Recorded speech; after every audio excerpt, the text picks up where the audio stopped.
Boa tarde, eu, Luiz Gustavo e a Manuela iremos apresentar o seminário da disciplina Diversidade Genômica e Evolução Molecular, tratando do tema filogenia molecular, com exclusividade de dois grupos de anfíbios, são eles os dendrofriníscos e os frizilafrinines, que ocorrem tanto na Amazônia quanto na Mata Atlântica.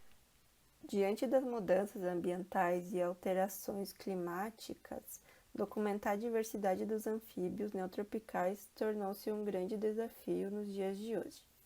Só nessa última década, eles vêm recebendo uma atenção por conta de extinções e invasões biológicas que vêm acontecendo.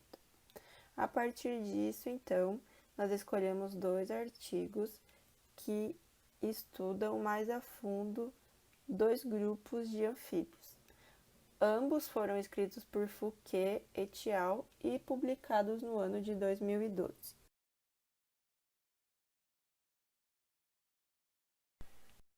De maneira geral, Dendrofriníscos é um gênero da família dos bufonídeos, uma das mais diversas dos anuros, por vezes endêmicas nas florestas atlânticas do Brasil, e por outras vezes endêmicos da bacia amazônica, tanto da Colômbia, Peru, Equador e até mesmo das Guianas.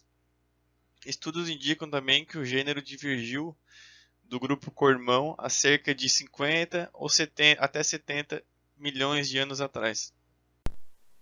Fazendo então uma pequena introdução do grupo Physilafrinini, eles são uma subfamília de anfíbios da família Eleutherodactylidae. Os gêneros Physilafrini com uma espécie e Adelophrine com 6 espécies compõem a subfamília Physilafrinini.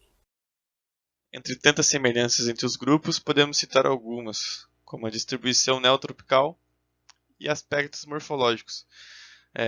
Ambos são de porte pequenos, discretos e de cor opaca, e recebem pouca atenção de pesquisadores, o que vem mudando nos últimos anos, com enfoque mais em estudos biogeográficos, que buscam entender mais a distribuição desses anuros.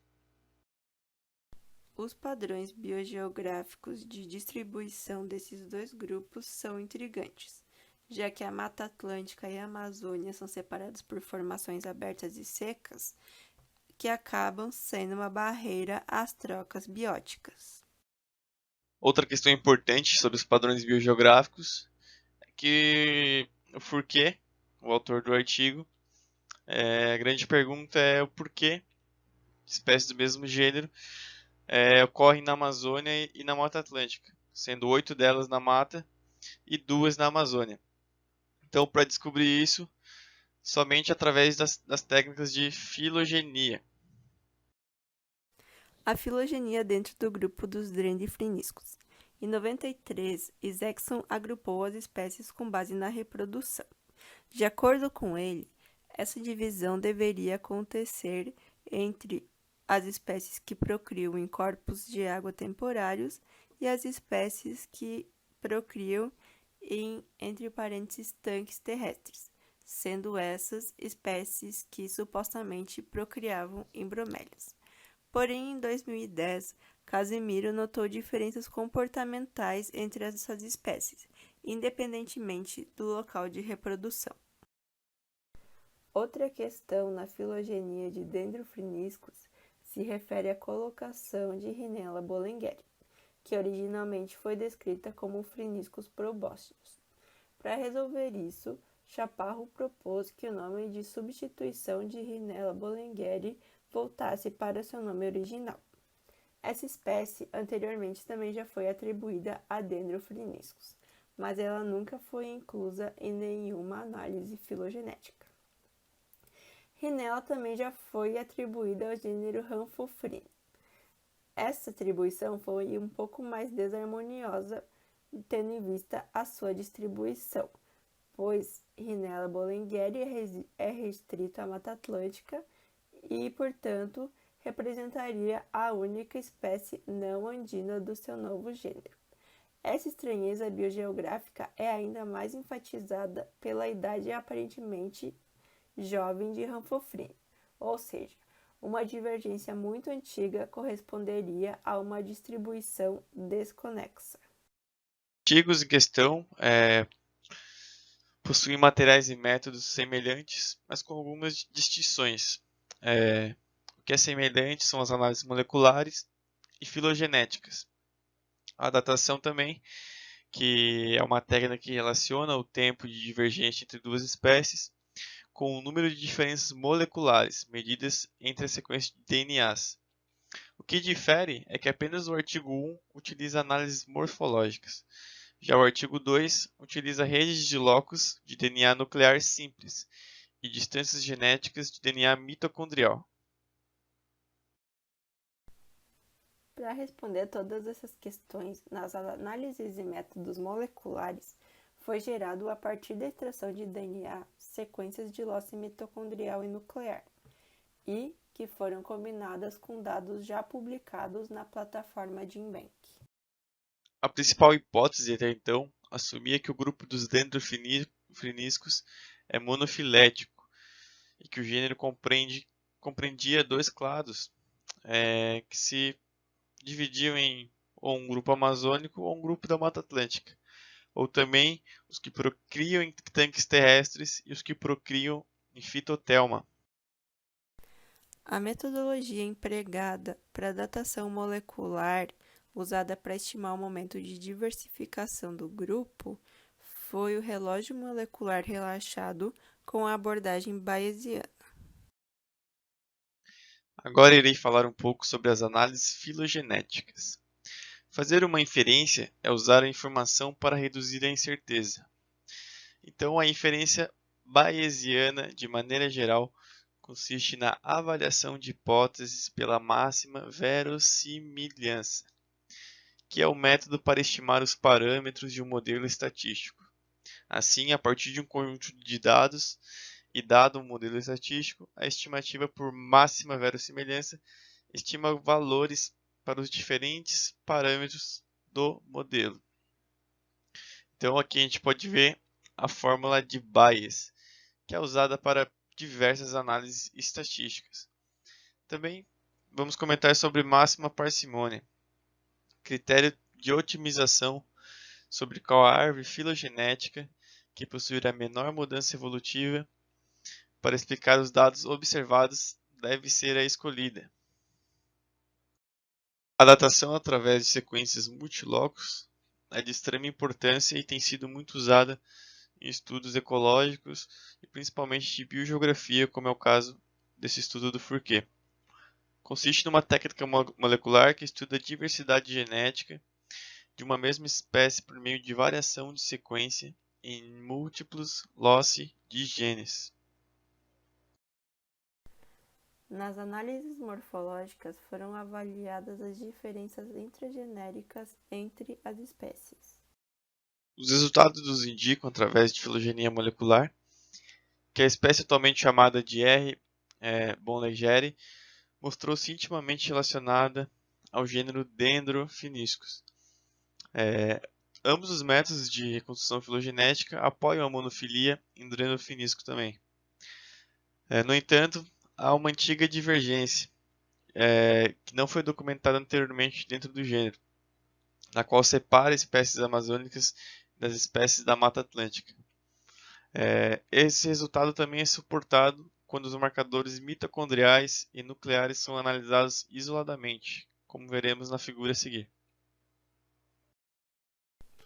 A figura 1 representa as relações filogenéticas entre os bufonídeos.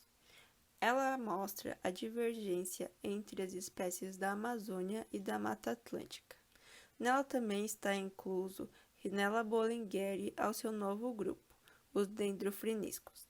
E à direita, a gente pode observar os resultados dos marcadores mitocondriais e nucleares analisados isoladamente, que embasam ainda mais essa nova definição.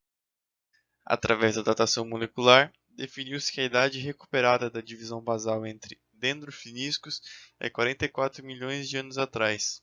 E, a título de comparação, nenhum gênero dos bufonídeos é considerado tão antigo quanto esse. Essa idade corresponde ao nó basal de todos os outros bufonídeos da coroa. A figura 2 mostra a árvore de credibilidade máxima do clado calibrada com o tempo bayesiano, usando o relógio relaxado com o mesmo conjunto de dados. Os intervalos de credibilidade de 95% são indicados com barras azuis centradas nos nós. Na figura 3, temos os resultados das análises morfológicas, através de variáveis morfométricas.